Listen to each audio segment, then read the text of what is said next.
भारत का दुश्मन नंबर 1 दाऊद इब्राहिम पाकिस्तान की पनाह में है, ये बात किसी से छिपी नहीं है। लेकिन पाकिस्तान बड़ी बेशर्मी के साथ इस सच से मुंह चुराता रहा है। भारत में पाकिस्तान के उच्चायुक्त अब्दुल बासित एक बार फिर से बड़ी बहादुरी से इस झूठ को दोहराने में कामयाब हो गए। दाऊद और पठानकोट मामले पर पाकिस्तान की इस बेईमानी को राजनाथ सिंह ने आड़े हाथों लिया है। डिटेल्स हमारी इस रिपोर्ट में है।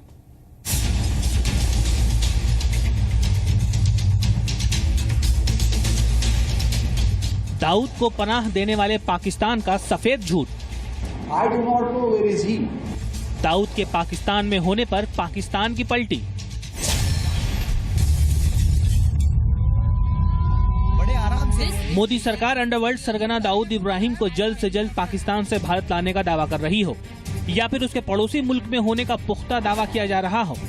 लेकिन पाकिस्तानी उच्चायुक्त अब्दुल बासित ने बड़ी बेशर्मी के साथ दाऊद के पाकिस्तान में होने के दावे को ही खारिज कर दिया है।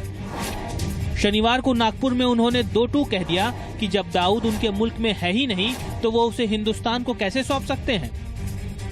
I do not know where is he. Please do not expect someone who is not in Pakistan to be handed over to you. Abdul Basit ने एक बार फिर पाकिस्तान की उसी रट को दोहराया है कि दाऊद उनकी सरजमी पर नहीं है, जबकि भारत कई बार दाऊद के पाकिस्तान में होने के सबूत पाकिस्तान सरकार को सौंप चुका है। ये सारा का सारा जो है पुख्ता सबूत हिंदुस्तान ने पाकिस्तान को दिया और सारी दुनिया इसके बारे में जानती है। अभी ये बसीत का कहना कि वो हमारे साथ नहीं है, एक किस्म से हमारी झोली में बहुत बड़ा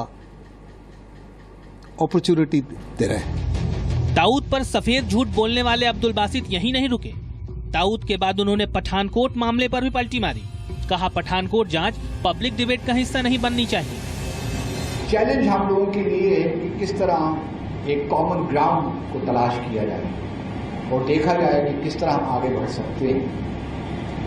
भारत पैबस्ता रह शजर से उम्मीदें बाहर रख, तो उम्मीद रखनी चाहिए कि कुछ बेहतरीन इंशाल्लाह निकल आएगी। पठानकोट हमले और दाऊद इब्राहिम पर बासित की बदजुबानी पर भारत की तरफ से करारा जवाब दिया गया है। गृह मंत्री राजनाथ सिंह ने पाकिस्तान की नीयत पर सवाल उठाया है। और बहनों भाइयों, जीआईटी आई, जो कुछ भी देखना था जीआईटी ने देखा, लेकिन जीआईटी के यहां से गए हुए बहुत लंबा समय गुजर गया।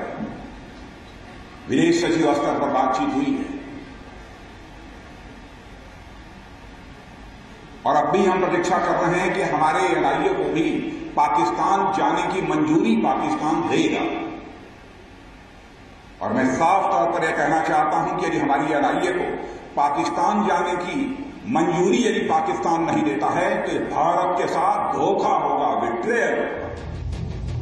दरअसल पठानकोट हमले के बाद भारत सरकार ने पाकिस्तान की जीआईटी को भारत आने की इजाजत दी थी, लेकिन अब पाकिस्तान भारतीय जांच एजेंसियों को अपने यहाँ आने देने के मामले पर टालमटोल का रवैया अख्तियार किए हुए है। ये बहुत दिनों से इस तरह की अवॉइड कर रहा था कि भारत की टीम को कोई न कोई बहाने से डिले कर रहा है और वहाँ पे एनआईए टीम को आने से रोक रहा है, जबकि भारत ने पाकिस्तान की टीम को यहाँ आने दिया, इन्वेस्टिगेशन किया। यही नहीं बल्कि वो पठानकोट तक गए, वहाँ पे भी वो लोगों से मिले, मौके वारदात पे पहुँचे, उसके बाद भी इस तरह की ये एक बहुत बड़ा धोखा होगा अगर ऐसा ना होगा। पठानकोट मामले पर पाकिस्तान के इस रवैये को लेकर अब सरकार विपक्ष के निशाने पर आ गई है। एनआईए को पाकिस्तान दौरे की इजाजत नहीं मिलने को लेकर विपक्षी दलों ने मोदी सरकार को निशाने पर लिया है। इंसाफ का तकाजा ये था कि हमारी एनआईटी पहले वहां जाती, वहां जाकर जो मुतालिका लोग हैं उनसे इंटरेक्ट करती, उन्हें इंटरोगेट करती, वहां की जीआईटी का कोऑर्डिनेशन से करती। बजाय इसके उल्टा काम किया इन्होंने कि जीआईटी को पहले बुला लिया और अब हम बैठे हैं हाथ जोड़कर कि क्या पाकिस्तान हमारी एनआईटी को। ये बड़ा शर्मनाक मकाम है। डोभाल साहब हैं जो कि प्रधानमंत्री से सीधे संपर्क में रहते हैं, और जिस प्रकार पठानकोट में हमने देखा एक ट्रैवल एजेंट की तरह हमने बुलाया और जो तल्ख टिप्पणियां हुई, कल एनआईए के चीफ कहते हैं कि नहीं पाकिस्तान का कोई रोल नहीं है। मैं समझता हूं कि एक परिपक्व सरकार के रूप में जिस प्रकार का मैसेज गया है, सरकार भी असहाय दिखी है और राजनाथ सिंह जी चूंकि वर्षों से हम उन्हें जानते हैं, उनकी असहजता भी दिख रही है। दाऊद को लेकर पाकिस्तान लंबे वक्त से झूठ बोलता रहा है। दाऊद के बाद अब पठानकोट हमले पर भी उसका रुख धोखेबाजी भरा रहा है।